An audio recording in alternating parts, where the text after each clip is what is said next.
Modonjnegi Dorcas Oduor wacho ni odhi kawo ting' mar chung'ne apisa mag piny owacho modonjnegi kod keth mag rocho ratich jong'anyo e kinde ng'anyo mar rowere mago mag Gen Z. Mae tok riwruok mar bunge la mwananchi chopo e doho mar pinje Afrika ma Ugwe kodonjone piny owacho ahinya moko kuom jotende.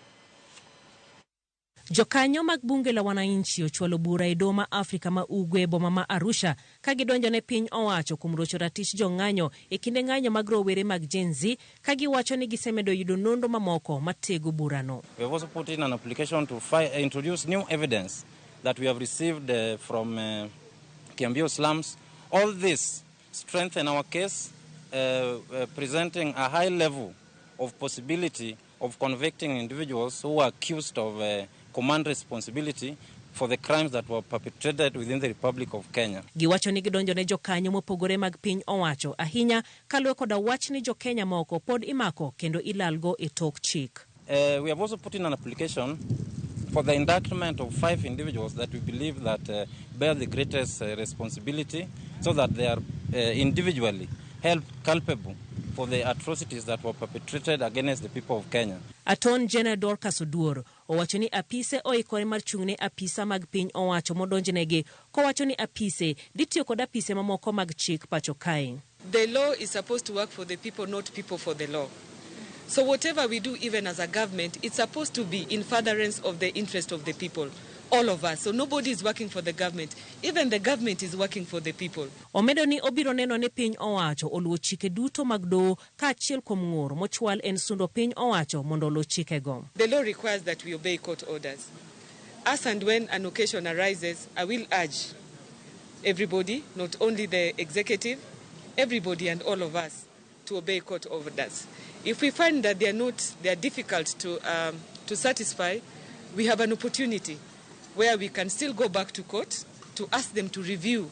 Where compliance is difficult, we can go back to court and ask them to review the requirements of our compliance. Owacho magi e kinde nyasi matiego jopiny e wi tije apise motimore Sharia House e boma ma Nairobi kosingo ya obedene e counties duto mopogore kod 12 masani ginega peace. It is proposed to expand our key services to all the 47 counties, thus making our services more accessible to the people.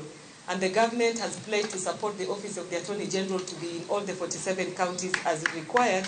Ogai maro kinde Faith Odhiambo mabende no yuoro e nyasi no okwayo mondo kas chenro mar chwalo chenro mag chike mondo bede mbui kowacho ni mae dhi konyo e jiwo buche jopiny kendo nyiso ler mar yalo buche pacho kae.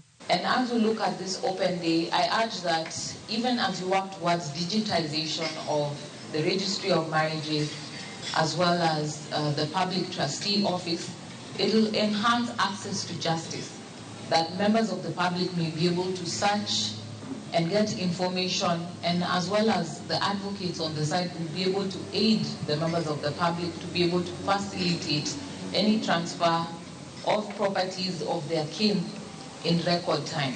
Jokanyo mamoko manochopo e nyasi no opoyo chenro no magiwacho ni en mokwongo e apisno kendo nyiso ni apisno oikore mar tiyo ne jopiny ma onge pando weche. Eighth Attorney General is the first one to have an open day. It says something about the way in which this department will be run going forward. As individuals and as practitioners and people who are involved in different kinds of service delivery, to open ourselves up, to be vulnerable before the people, so that the people can participate in the work in which they're involved.